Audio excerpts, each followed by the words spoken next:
People often think that people are either rich or not. But the truth is that riches has several layers.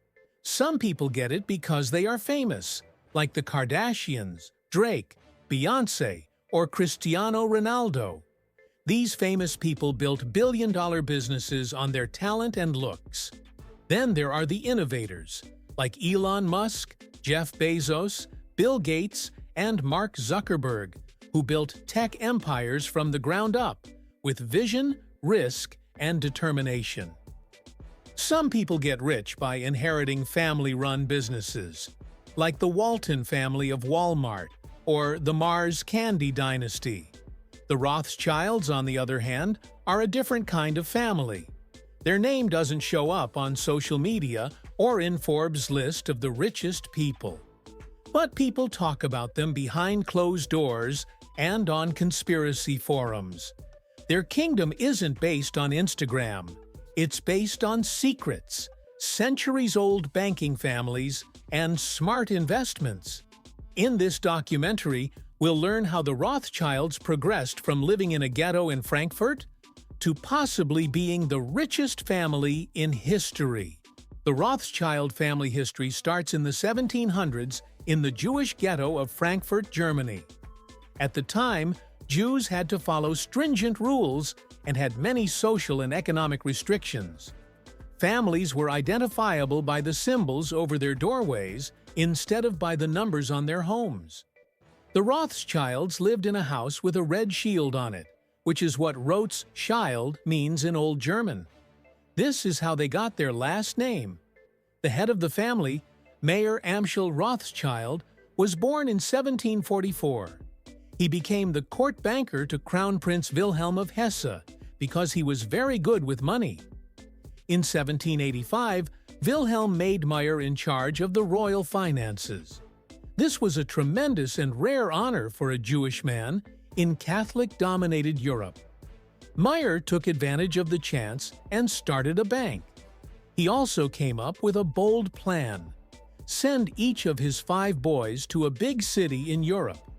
Nathan traveled to London, James went to Paris, Karl went to Naples, Salomon went to Vienna, and Amschel stayed in Frankfurt. This was the first worldwide banking network in the world. It was faster and better than even governments. Nathan Rothschild brought Wilhelm's money to London during the Napoleonic Wars and secretly paid for Britain's war operations. The Rothschilds were more than just bankers by the end of the war. They were kingmakers. The Rothschild banks grew quickly throughout the 1800s. They paid for wars, railroads, and government infrastructure, which some people didn't like. In a lot of cases, they provided money to both sides of a war. This drew criticism, but also showed how important they had become to European banking. It was well known that they could move money and information faster than any government. One of the most popular and talked about stories is about Nathan Rothschild reportedly finding out about Napoleon's defeat at Waterloo before the British government did. With that information, he is said to have made a lot of money in the stock market. Historians doubt the details, but the legend just made people more interested. As they got richer, the rumors got worse.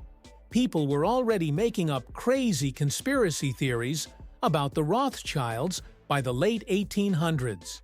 Some people said they had $500 trillion, which is inconceivable because the total wealth of the world is thought to be between $1 and $2 quadrillion.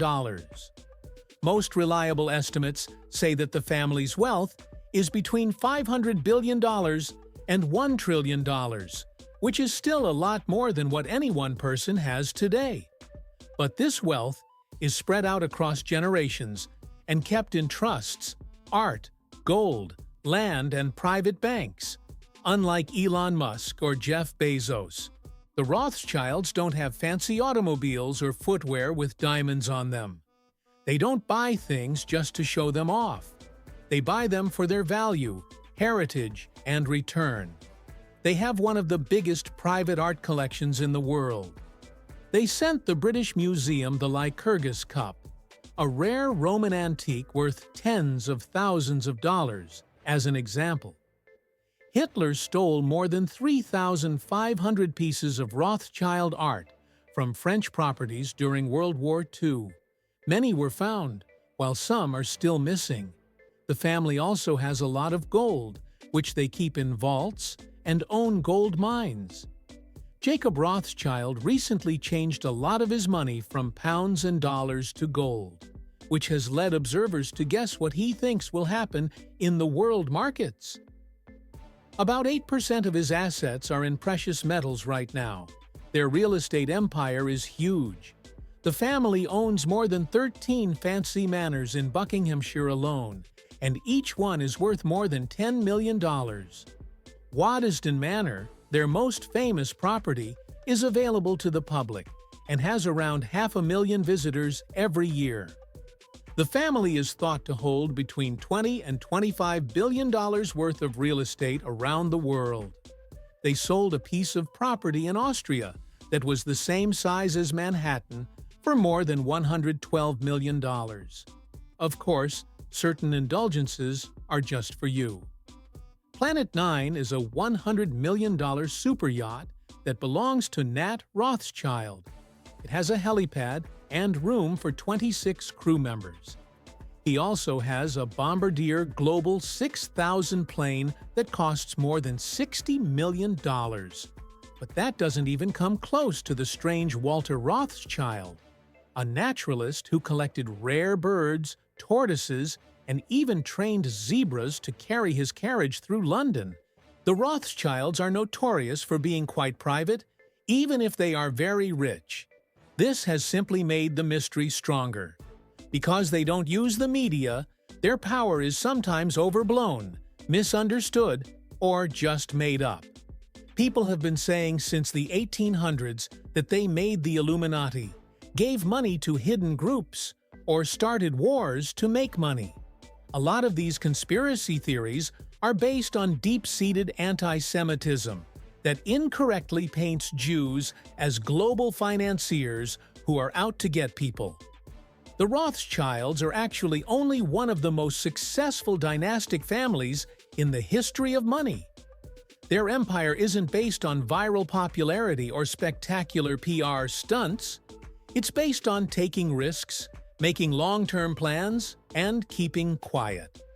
There are hundreds of Rothschild descendants today, and many of them work in banking, charity, environmentalism, and the arts. They still have a big impact on the world in quiet ways. So, do they control the globe like puppets? Not likely. But are they some of the smartest and most savvy people in history when it comes to making money? Yes, for sure. What's the most insane Rothschild conspiracy you've heard? Do you believe their influence is overblown?